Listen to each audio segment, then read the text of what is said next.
Hi, this is me. Get real. This is maybe a recap. I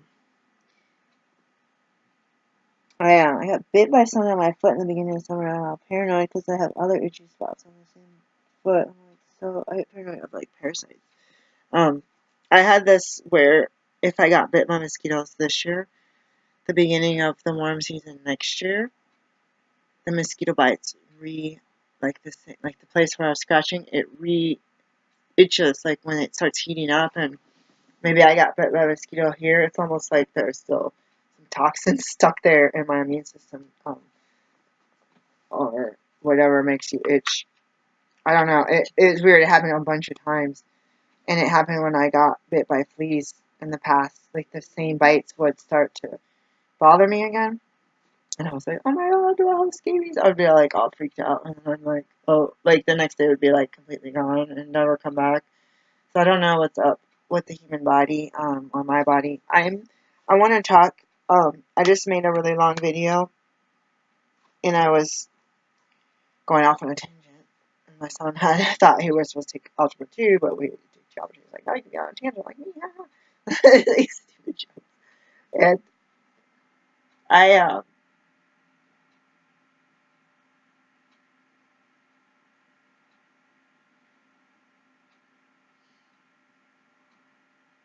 I was just thinking of something. Sometimes I think of things that are confidential from my business, and I just like let myself think. I like zone. I was a daydreamer. I'm surprised my blinds are shut. I was a daydreamer as a kid. I'd stare out the window. I saw a plane crash. Everyone on board died. A KC-135 on the Air Force base. So I came from Chaos Sawyer, which is in the northern Upper Peninsula, Michigan. I was coming to where I lived at Wordsmith Air Force Base. I lived across the street. My dad was in the military. It was really scary. I saw they would put out bombs on the base, and you would see mushroom clouds, and you're like, wow, that's crazy. What the heck are they doing? And you would see drills, and you would see their German shepherds search my house for safety, let them climb all over leather seats and looking for bombs. And it's so stupid. It's like, not many people look like me and my mom. And my mom was the officer's wife that had been there since the 70s. In the 70s, too. 1990, when it closed in 94, we were on that base like every day. It's so crazy. Like, these people, they work the gate in the U.S. And it was always when we were getting groceries. It's rarely when we were going on the base. I think, oh, they have bombs. We were going off the base with our groceries in the commissary, so you got meat and milk and stuff that needs to go in the fridge, and they'd always search us. And we'd have those paper bags. Everybody had paper bags back then. There wasn't like plastic grocery bags back then. I wanted to make this video because I got stuck on in a rut on the last video, and I wanted to make it 30 minutes. And I kept saying John in line and saying John in line and saying, what I meant was I had this like epiphany of, this is my past, there's a line, I'm going to walk over it, figuratively or for real, throw a ruler or yardstick on the ground, just walk over it, and just say, this is my present, now. Okay, that's my past, now. Like, so if you rewind the video, now, like, keep on going like that. I'm in a lot of pain today. I think that could be part of why I dwell on abuse and pain, but I wonder if that tenses me up and makes it worse. But I know I'm been in a lot of chronic pain since the car accident sucks. Like I keep saying, it reminds me of abuse because it's like somebody's hurting me, hurting me. But I gotta let it go as a reminder that I'm alive, and that I can feel that I'm not a quadriplegic, and that I'm not brain dead and a vegetable. I have to remember that I'm a living human. I'm an organism. I wanted to. Last summer, I basically got hooked on watching videos on Mount Everest, people climbing Everest. I got into watching people on going to base camp, and they would film a lot of going to base camp, the track from Kathmandu to base camp, and some of the people that went to Everest, they actually took helicopter to the next level, Kutka, and or mini plane. But some people actually took helicopters, well, like a little plane. They were like, oh my god, so windy, what the heck? And like, yeah, there's frequently cancellations. And I watched the K2, the bottleneck. Oh my god, that just creeps me out. I watched the lady, the Norwegian with the puffy hair. I was like, dang.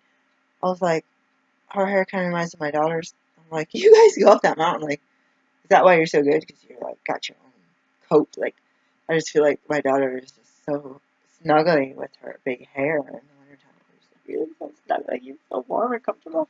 It's like I'm cold. It's like my hair started to grow longer, and I'm like sweating now, which I never had sweaty hair before.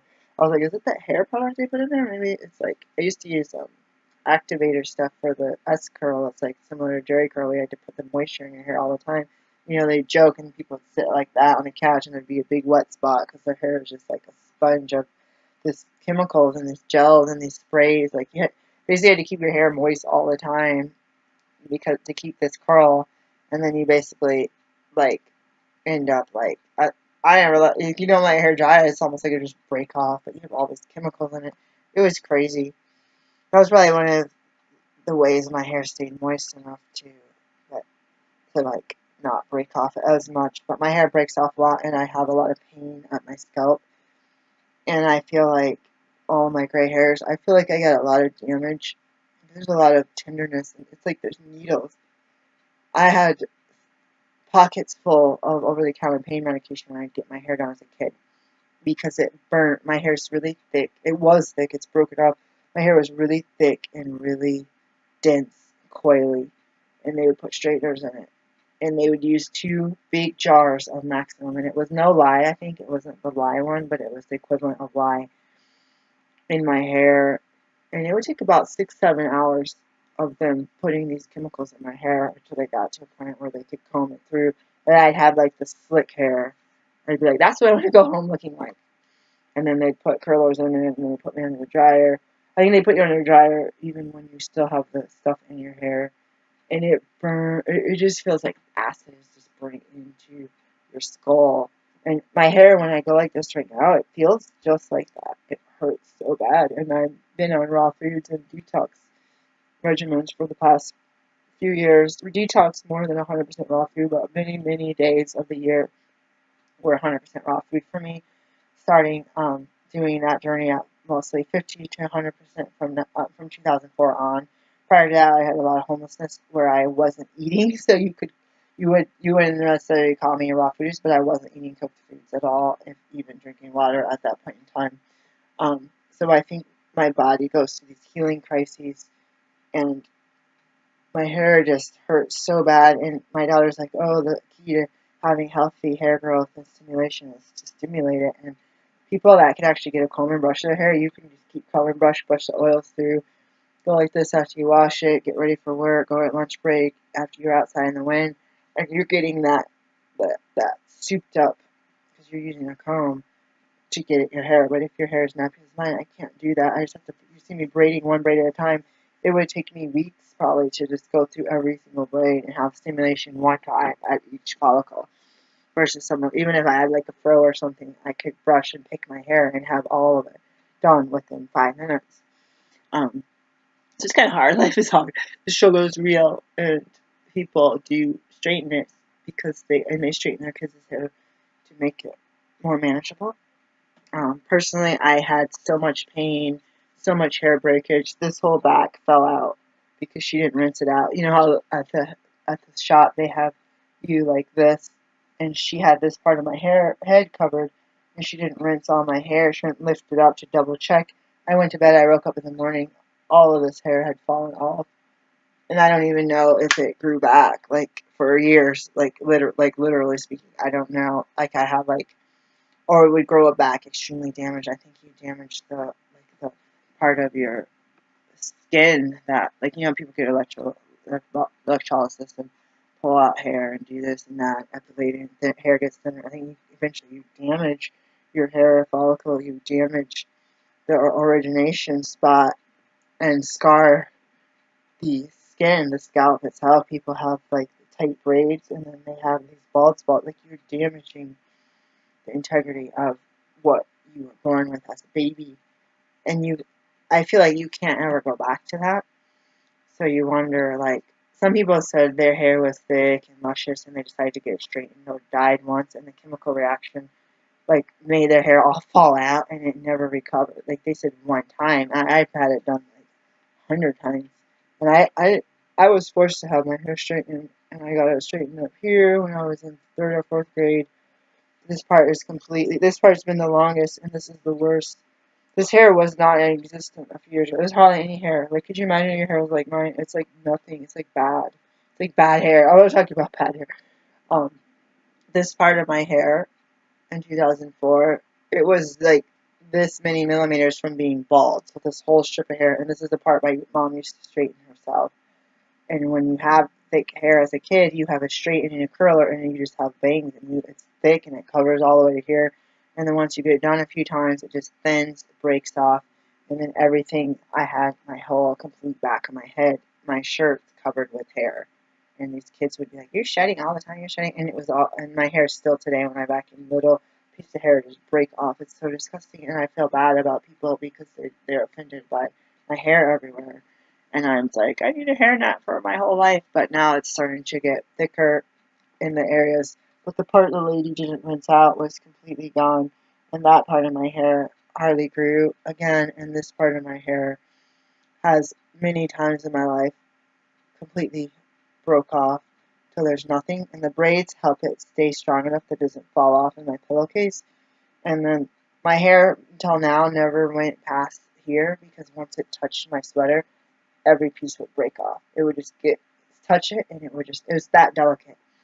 And then all of my hair has broken off more than 3 times, where it's just like, they say in midwifery, there's a lot of people in there that have straight or white people hair with natural oils.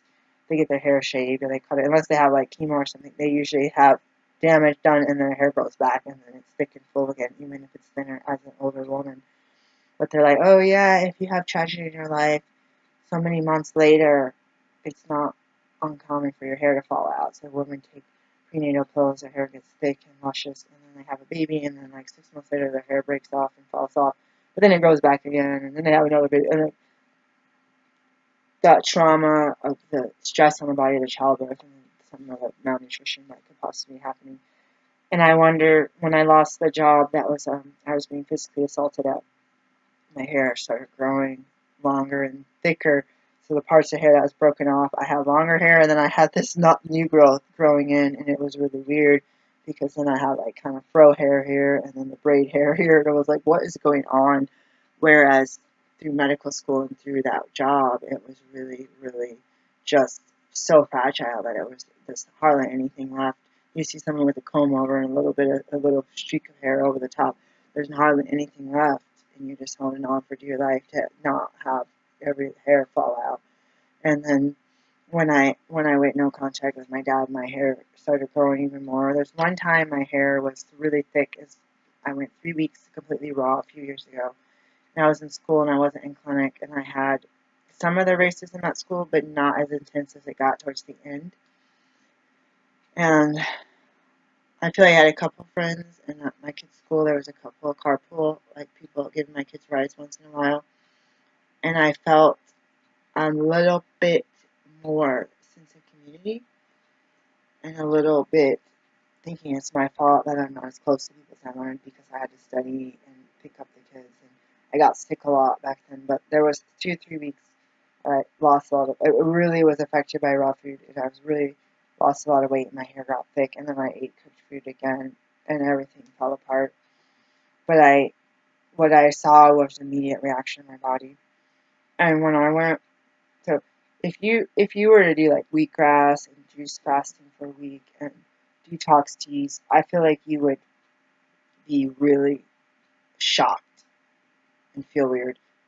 But when you do all that, for me, like for 15 years, I do it and I'm like aggravated. I might get stomach cramps, and then I like forget, like, oh yeah, I took this teas again. Like, so my body doesn't get as shocked. I kind of wish it did sometimes, like, but then again, back then I couldn't. I had to do it on like a 3-day weekend, and I would do the juicing certain times on Sundays, and this, like, it had a certain schedule because it was hard to drive around and need to use the toilet. I don't feel like you're gonna puke. I've had to pull over on the side of the road and just park and just be like, give me a baggie, I'm about to puke. But I hope, like, and I wasn't even that far from. So going home, I was like, I think I was home. I was like a few blocks away. I was like, I am not going anywhere else. I pull over. And that's why I was mad when people were like, you need to drink your wheatgrass now. I'm like, dude, I can't drive all this stuff. It's like a drunk driver. Like, my body just reacts. And I haven't had that in a long time. But it's like, drawing that line in the sand, I kept saying that over and over again today. And I feel like I can't allow myself to feel like it's okay to enjoy life on life's terms. And people in recovery will be like, it was a good day because I woke up sober. I didn't go to sleep drunk and or high or wake up in bed as a stranger. Some people like to do that.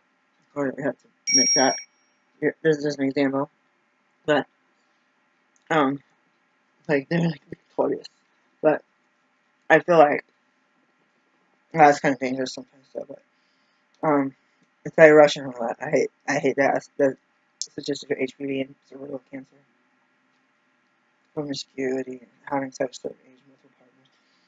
It's Russian roulette when you're playing with viruses. You have a whole town of people that none of them have STDs and sleep around with everyone and have 3,000 sex partners, but someone have sex once with one person and get 16 diseases: syphilis, HPV, HIV, gonorrhea, chlamydia, crabs. You can Zika now with STD, herpes 1, herpes 2. I'll look a bit more on this. Because Ebola.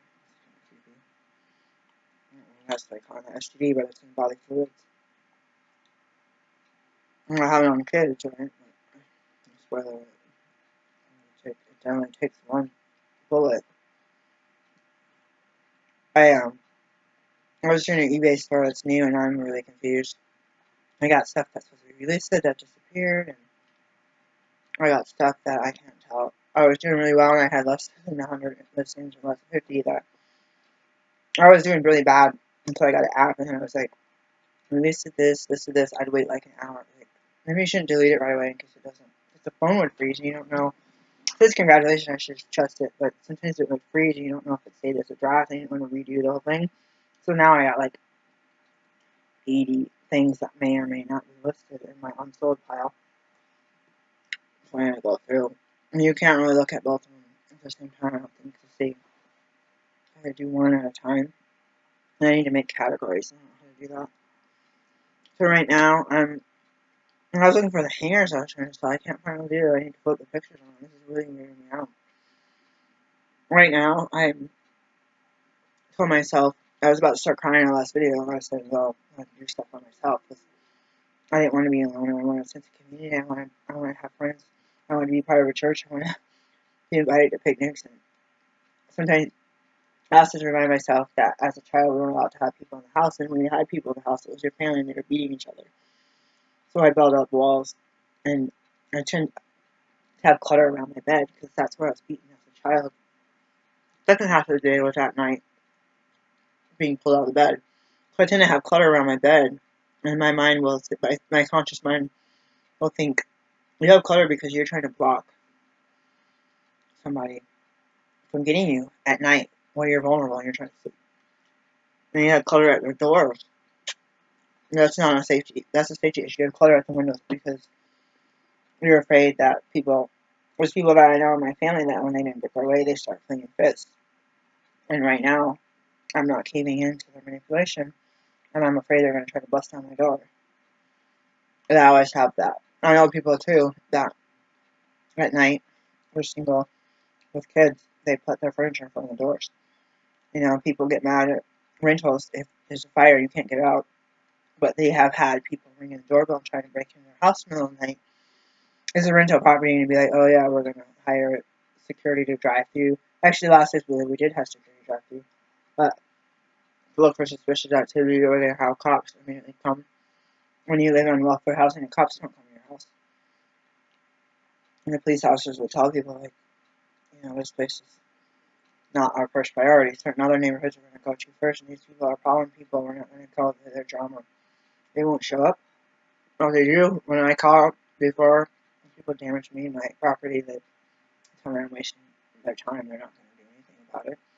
And you're like, at least can you make a police report? At least I'm going to have a piece of paper to prove so that I can, you know, if this happens again, I can at least show that I had turned it in and reported it. And that's right, you're wasting my time, lady. And it sucks. It's like those old rap songs like, we call 911, they ain't never come. In Compton. I was like, oh god, I live in a welfare housing. I know how it feels. It sucks. You want to be safe. You're just trying to be safe. You're not trying to cause drama. And you're not going to be able to go out there with a gun and shoot somebody yourself. And then you end up in jail. Your kids in foster care, right? But yeah, it's like, it's really hard because you do have people breaking in. You do have people trying to get into people's doors.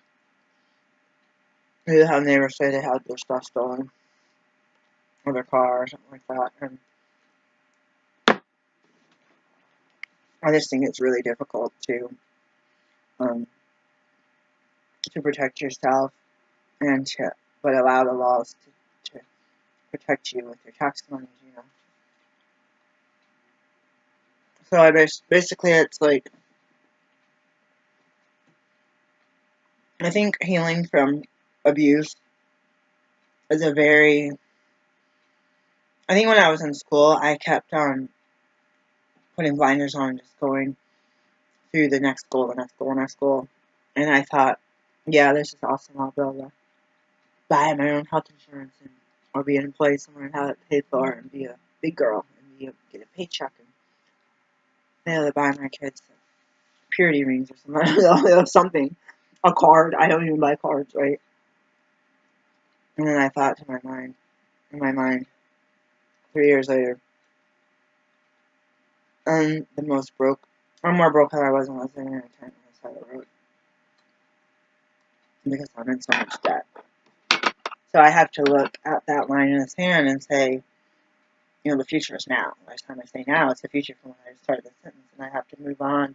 And I have to, if I like music, if I like reading, I need to do that. If I like watching that TV show, then I can watch the same episode over and over again while I sit and type at the computer and do my work. And I have to realize, put it in perspective, people remind me, especially older folks, that, you know, people say, oh, I love to talk to you, but I can't stand. So I'm in all this chronic pain. Who knows, these people aren't medications. You know, they're constipated. Their bodies, their knees are out. They're getting multiple knee replacement, hip replacement. They literally can't stand. They can walk to their car and shuffle back and forth. I have to realize I like to stand, and it can be painful. My legs go numb, but I have to put it in perspective because some of these people disappear. They have their canes. They walk around. Sometimes they end up in a wheelchair or scooter. Some people get amputations. And I have to realize once that limb is gone, it's gone. You have a prosthetic. So I had to put it in perspective about being able to see and hear, being able to speak. I see a lot of people with Alzheimer's disease. Wow. Dementia and delirium, that's crazy. Two different things. But I think in my mind, wow.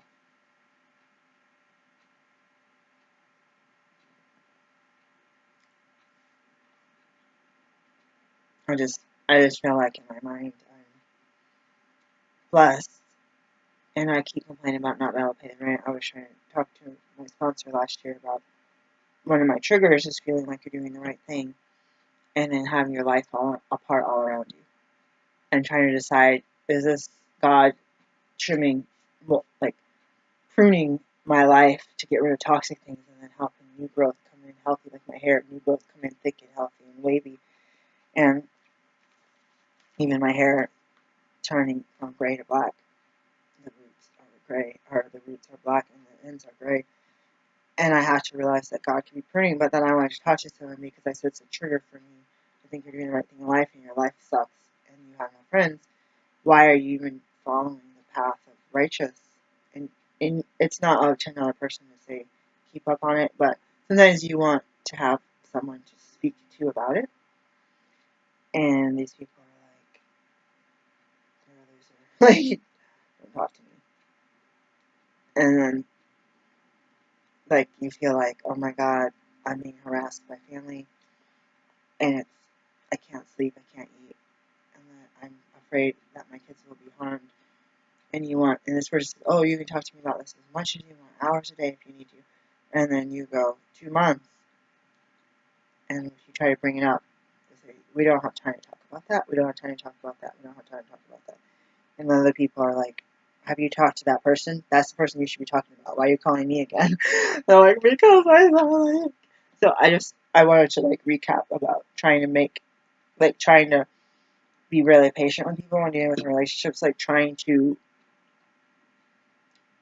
realize people are human, not perfect, but it gets to a point where over and over again they hurt you. Like, I know a lot of people is like, oh, who do you think you are? You should be friends with that person. That life happens and people are people, right? But I don't know. It's like the people saying, how dare you don't meet my friend? You N-word, I hate black people. You and your family are trash.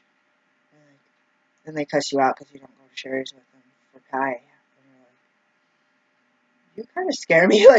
Like 2 hours ago, you were calling me all kind of names. After blank, blank, blank, blank, blank. And I'm like, I'm concerned that you're going to strangle me. Like, you just feel like they're like, you're not a good friend. You should be able to tolerate my name calling and my abuse. And I used to fist fight my friends and sleep with their boyfriends. And those were my best friends. And I'm like, I don't want to fist fight. I don't want to be called names. I don't want to be cussed out. I don't want to be called. I do not want to be called in the middle of the night. I especially don't want you to sleep with my boyfriend that I don't have yet. And I was just like, they're just like, that's the kind of friend that you should tolerate my behavior. That's the way I am because I'm a controlling person and I need to control you. Like people have said this stuff to me. I'm a controlling person and I need to control people like you because you're weak. And they're like, what? Like, do what I say when I say it. Like, I know my relatives were like this, and I was like, do what I say when I say it. Weekly, and I was like, I'm an adult, and guess what? It's midnight. I'm going to bed because I gotta work tomorrow. Like, and then I'll start feeling guilty because I didn't comply with their demands. And again, I have to remember on the spiritual path, like God lent me this body to use as a temple of His making to do His will, and that's my belief. It might not be your belief to do God's will on earth. When I conform to my beliefs, when I conform to my beliefs, it kind of sounds like I'm being God. But when I conform to my beliefs, like listen to what I really believe in and don't stray off the left or the right. It's really hard because all the problems I'm talking about, I'm not telling you any solutions except for watch YouTube videos, read books, and pray and meditate and light incense. And do the daily activities and feel like, what's the point of this? But then being grateful I can do the daily activities even if I do them poorly. I know people are like, oh, at least you did it, you did a good job, you just did it slowly, or it took you some time to get started. Some people just seem to have a lot of help, and they do things really well, and they do it really fast, and they're congratulated, and they're rewarded for it, and good for them. And I see a lot of people that get the most help, being able to be more productive and get more done. Just like, I have an apple farm, I don't have one, but I have an orchard, and I had to do the whole 10 acres by myself by hand, and someone else has 100 workers. And they're sitting there having a pool party, and I'm still out like 6 weeks later trying to salvage rotten apples in the middle of the night with a headlamp on and a step stool. Like, so that's how I feel like. It's like, wow, you really suck. And how much do you make? You make 300, and we made 300,000. We sold so many apples. Oh my God, we're having a pool party. Too bad you can't come because you're busy working. Like they wouldn't even say, hey, how about a couple of us donate our time and help you out? Like they'll just laugh at you. Your kids are starving. Your roof is falling in. Like, that's what I get. So I get, like, what I want to love everyone, and then I get, like, heckled and made fun of and cussed at and not helped. So then that's what I was talking about in the other video. When I don't get help, then I go sign up for another nonprofit to volunteer for. I'm like, dude, sometimes someone tried to tell me, oh, you should make sure that you're taking care of your family before you spread yourself too thin. But then again, you do what God tells you in this moment. You can sign up for 10 nonprofits and never go to work, and God can provide for you. If you're disobedient, you don't do it, and you work all day, you could have all your stuff stolen in a robbery or through a hack of your computer. I feel a really cold draft. It's really weirding me out. That happened earlier today. The other thing about that is I don't have that anymore. When the housing program would tell me what a loser I am and how I don't amount to anything and how I'm a bad mom and how my house isn't perfect and clean like the people that have 6 adults in the house but not one of them work and they're all on welfare and they're driving fancy luxury cars and Lexuses. And then they have all the tablets, a flat screen TV, Netflix. They're not sitting here on VHS tapes. Oh, this tape don't work no more. Oh my God. And then they're heckling me. I used to put $10 in the account, so I gotta buy myself a way out of here. Whether it's first, last month's rent or a down payment for a house or a piece of land at an auction. But now that my rent keeps being jacked up, that money is gone. But I used to have, that's why I said I don't like to do things out of spite. So I used to be like, get mad. Don't let yourself stuff the feelings. Get mad. Jesus, turn the tables. You're defacing my father's house. Get mad. Turn over a couple of tables. No, I don't really turn it over. That's figuratively speaking. And then go. I would go to turn $10 in the bank account. So, I'm gonna. What do you do about? Are you gonna complain? Like, what was the problem? The problem was that you were making fun of me and talking about how piece of crap I was because I was in school and I was working 7 days a week and volunteering and taking care of children and walking dogs and taking care of my kids and not having money to take my kids to get their hair done. And people say, "Wow, you're a bad mom because your kid's hair is tangled." But all these other people getting their kids' hair professionally done, got weave in there and all this stuff. And I'm like, I never even had a manicure. I was like, I never in my life. I don't know what it feels like. And I say that people are like, oh, I don't know, a lot of welfare have a lot of their hair down, a lot of their nails done. And it's true. I see that. And they have all the name brand clothes, all the Nordstrom shopping, and the luxury cars. And I said, how did they get that when they're on welfare? But the people that get paid on their table, they have relatives getting money that they're not disposing. Relative money would cook you off welfare because that's a form of income. Welfare is very low. I mean, I have a small family, it'd be very, very low. But then if you end up having 6, 7, 8, 9 people in a family, and I don't know, because I've never had that much, and if you go to get permanent welfare or disability, you're going to get free money. You won't need to go work and go to school 7 days a week. And you're also going to be able to rest and have social events and have a more happy face. So when they come in my house, I'm like this, and I'm all sweaty. I'm like, oh my god, I have an exam. I've been up all night. How am I going to pass this test? I'm going to start studying for it. And then I just like fall asleep on the floor in scrubs or something. Like, God, I hope I didn't just sleep in my test. I've had those panics. And then they say, wow, this lady's messed up. And I'm like working my butt off, trying not to be in the system and not to be on welfare. I don't qualify anyway, but like I qualify for some, but they will look at me and say, you speak too clearly for a black person, therefore you don't qualify for any of our programs. I've heard this for the past 30 years since I've been in Portland by whites and blacks and Hispanics. You speak too clear for a black person to qualify for any assistance, not even loans for small business owners. Your speech is too clear. You took too many science classes. You read books, read classics, you play the piano. There's something wrong with you. And your kids are from the same dad that you were married to for 10 years. You are not going to qualify for a program. We need people that aren't trying to be self-sufficient to be in the self-sufficiency program. Okay? It's I've been told, like, again, if I had a tape recorder for all these things, I'd have a pretty good documentary, and I'd probably be able to pay my way out of student loans as long as they didn't get me for, what is it when you speak bad about someone.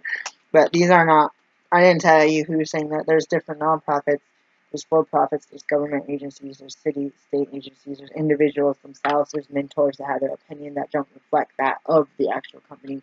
But it hurts when you are trying to be a productive member of society, tax-paying citizen, to keep your side of the street clean, mind your business, and keep your kids from breaking other people's cars and doing dope and selling drugs to kids in 5th grade, and you're penalized for it.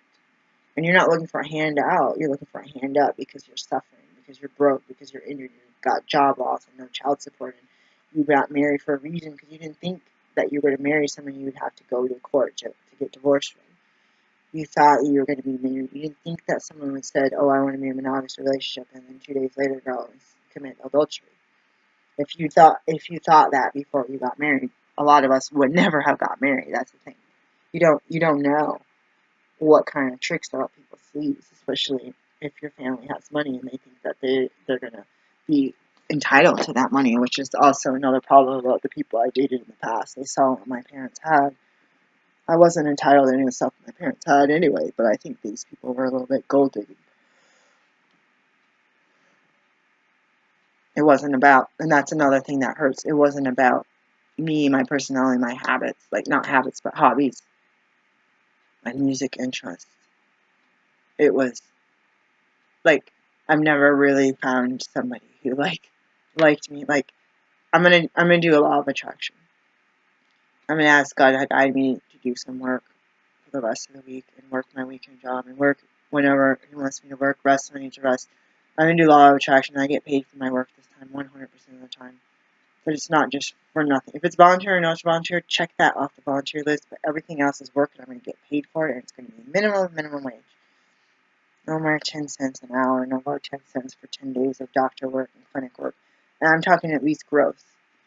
I'm asking for law of attraction for that. I'm asking for law of attraction for helpful people that are actually helpful, not harmful. And I'm asking for some people to be attracted to me this week that have similar interests in music. I just talk about the music I like. Oh, you guys should go. Let's find a DJ. Let's do music. Let's dance all night. Like, people are like, what the heck is a DJ? Like, what the heck is that? Or like, those are from when my parents used to listen to the radio in the olden days. And play like those songs. Buddy Holly, Billy Holiday, whatever those people. I don't know. And you're like, no, not that kind of music. Dance. Let's dance. And then you're like, okay. You're like, does anyone want to go bowling? Does anyone want to go to Humane Society and pet all the animals and cry? No, we're watching this show on Netflix. We only got like 120 episodes to watch, and then like I work and like I get like $5,000 a month, so we're gonna go like on vacation and stuff. And I know you're broke, so I'm not even gonna ask you if you want to go, because we're not paying your way, because we just bought a house and another house and another house. Like, so I was like, I don't get along with those people because I don't understand what it's like to have money and have days off and vacations and Netflix or Facebook, and then I want to be like hiking trails in the woods, but not by myself. I've been trying to get people to do that with me for years. There was one guy that did that once last summer, and my daughter did once, so I can be grateful for that. I'll tell you that right now. But I'm gonna live my life, and I'm tired. And I said that thing. I had to throw in about the praying for resting, when to rest and when to work, because my day, as soon as I wake up, I work. Then I try to work, and then it gets dark, and I'm still trying to work, and then I'm like, what? I'm still trying to work. Like, and it's really, really, really tiring. It's not fun. It's not fun, and you're not compensated for it, and you feel like you tell people that you do that, and they don't believe you, and you're just like, it's not like they come to your house and see like, this was my to-do pile this morning, and now it's shrunk down to this, but oh my god, it's only 6 o'clock, and I got 6 more hours of work to do before I go to a different job, and then I have to go to a different job, and I'm still a parent in between that. Another law of attraction I would like, I've been hurt by a lot of people, my kids have been hurt by a lot of people over the years that stood us up, or cussed me out, or cussed them out. Kids have beat up my kids, or tried to abuse my kids, because they had come from foster care, and new parents didn't necessarily observe. There's some sexual abuse I've seen with some foster children, unfortunately. And your parents said, oh, we're Christians. God is making our kids perfect little angels. And my kids knew not to allow this weird behavior. And they cried and told me, such and such tried this, such and such said this to me. Oh my God. 3-year-olds should not know that type of stuff. Even if you watch TV, they should not have that cemented in their brain as a normal behavior. I know kids play doctor and stuff like that, but not little tiny kids. Like, it just got scary because you know their past, and you know like this other foster child we had in the church nursery all the time. She was like a cute little child with like Miss Perfect, and she was sexually abusing a sibling. And they disappeared from the church, but it's like what's another reason people think that I'm watching people too much. Like in the church, they think you're watching the kids too much, or you're trying to be interactive with the kids, so you're always got everyone's attention. You're attentive to each one. You're not just.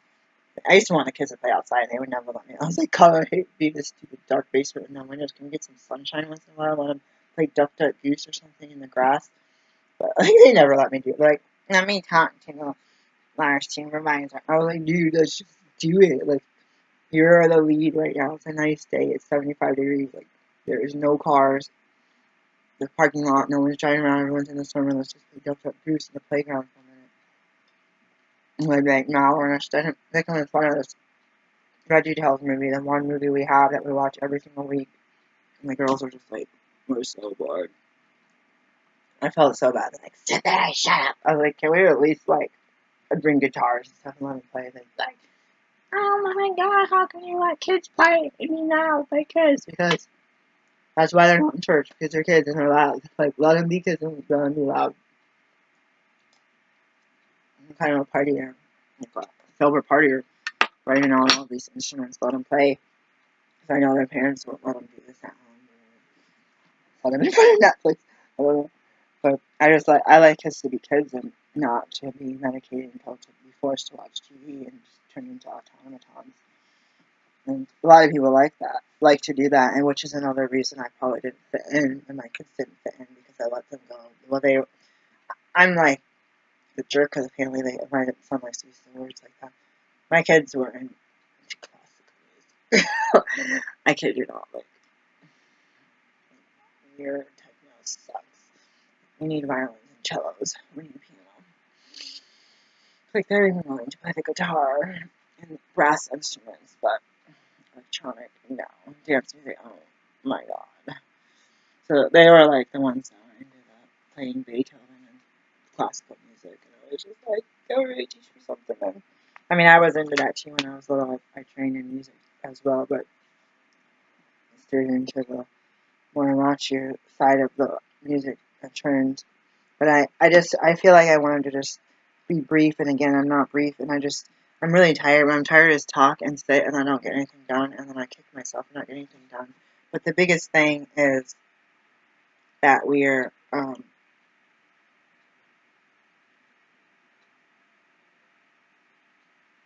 I remember when the solstice happened, I was like, oh my god, it's dark already the next day. I was like, no, I'm tired. I don't want, I want to, when the days get bigger, you're like, you got so much you want to do, and then it's hot after that. And then it's like, you want to do stuff, and it's dark, and you're just like, you get nothing done, the cleaning didn't get done. And I can see being so busy and working full-time summers, and then working full-time and going to school full-time, doing all this 7 days a week as a parent, and having to drop kids off at school. I didn't have school buses, ability for kids to walk to school, and paying for daycare, this, making meals from scratch, this. I realized that a lot of fatigue, adrenal fatigue, comes from that, and a lot of clutter comes from just physically not having time to do anything. Like, not having the time, like, to organize and to declutter, and the energy, when you have the time and the energy. Like I said, I used to get sick a lot. In that car accident, I was pretty much drive to work, drive to school, get the kids, come home, and I was in bed. Like, I was literally, like, drooling sleep. My body was so torn up. Then I couldn't move. I still don't move, like, for 1 to 2 hours every morning. So I have to wake up early so I can actually get out when I need to, and it sucks because I like to get up and get stuff done. Used to get up and exercise. No, the motor track is in there anyways. The Wii is broken. The stupid exercise bike you keep seeing in my videos, I never asked for it. It's just a thorn in my side right now. Our place is not big enough for this kind of stuff. I'm gonna go. I need some motivation. I feel depressed about being lonely, and I keep saying, it's summer, I need to be friends with somebody, I need to do something. Everyone, for the past 10 years that I've been friends with, make plans. How about this day and this time? My daughter's taking days off work, got dressed, got her makeup on, and we're sitting here trying to get a hold of people, and they're like, oh, sorry, we forgot about it. Oh, we're out of town. We forgot about you. Sorry, let's schedule. I'm like, this is already the second or third time you've bailed on us and not even told us. And it's like, and then they gave me their contact information for a relative that lives in Greece, but I was trying to confirm the appointment. I'm just like, you're kind of a jerk, dude. And I saw one of these people. I said, oh yeah, let's try it again. Let's try it again. Let's try it again. 70 times 70. Let them hit the one cheek, let them hit the other. They take your robe, let them have your shirt. I get to the point where I got nothing else for them to take. And I say, God, please guide me, because God's telling me I have a couple of friends in my family, in my house, in my own health that I have to deal with. And that's about, besides my clinic, that's 5 people and 3 pets that I need in my house, that I need to, my car, to focus. Like, that is a lot of like God told me to save my energy for that. And I have to realize God's the same yesterday, today, and tomorrow. And that if God told me something yesterday and hasn't changed it, I have to keep yesterday's directions as directions and yesterday's goals. And my what do you call it, goals or whatever his task is for me, job, career, all that stuff. He told me yesterday to do A, B, and C every day, and I need to do A, B, and C every day until I'm giving all the directions. So I had strayed away from that many times, and I had thought, like Senator Abraham, that if I go do this and this and this, it would help that relationship or that thing in the house get better, because I can't sit here by myself. I need helpful people. I need it. So I tend to jump to conclusions and get, what is the word? Not paranoid. I'm really tired. I don't feel well. We woke up and left the house early today and got home late tonight because kids need to go to school and work and all this stuff. So I gotta go. I gotta make some phone calls and some stuff for my business. Bye.